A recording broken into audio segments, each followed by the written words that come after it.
नमस्कार, म लक्ष्मण भण्डारी। माइललाई यो सुगरको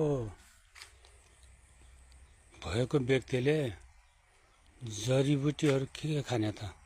खानपिन त विभिन्न किसिमका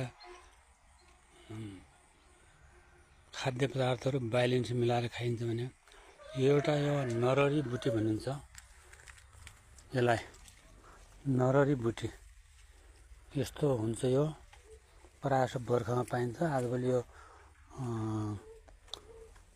गमलामा रोपेपछि पनि 12 मास पातहरू खान पाइन्छ। यसको पात यस्तो हुन्छ।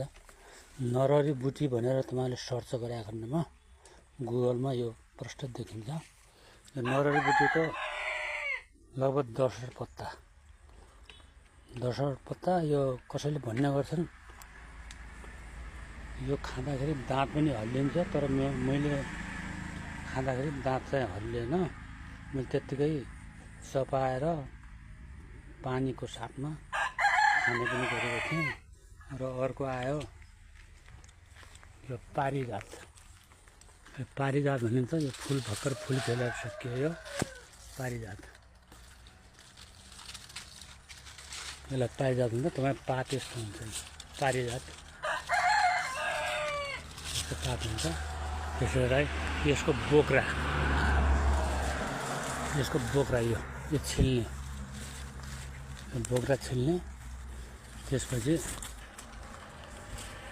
यो यहाँ त पाउँदैन। यो तपाईँको न्युरो यो पहाडी बेल्टतिर अथवा यो काँटातिर पाउँछ। उत्तरी बेल्टतिर, हाम्रो दाङको यो उत्तरी बेल्टको जङ्गलमा पाउँछ। यो त्यसलाई कालो न्युरो पनि भन्छन्। कालो न्युरोको जरा ल्याएर धेरै साह्रो हुन्छ। त्यसको माटोहरू पखाल्ने, सरसफाइ गरेर त्यसको सुकाउने। सानो टुक्रा कालो न्युरोको जरा र यो पारिजातको सानो टुक्रा चेप्ने, सुर्ती चेपेको जस्तै चेप्ने। र यो दिनमा बिहान र बेलुकी चेपेर यसको रस निल्ने हो भने सुगरको बिमारीमा ठुलो राहत हुन्छ। यसले पनि सुगर कन्ट्रोल गर्न धेरै सहयोग पुर्याउँछ।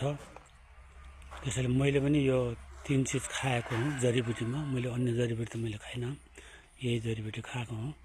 र तपाईँहरूले पनि राम्रो पहिचान गरेर चिनेर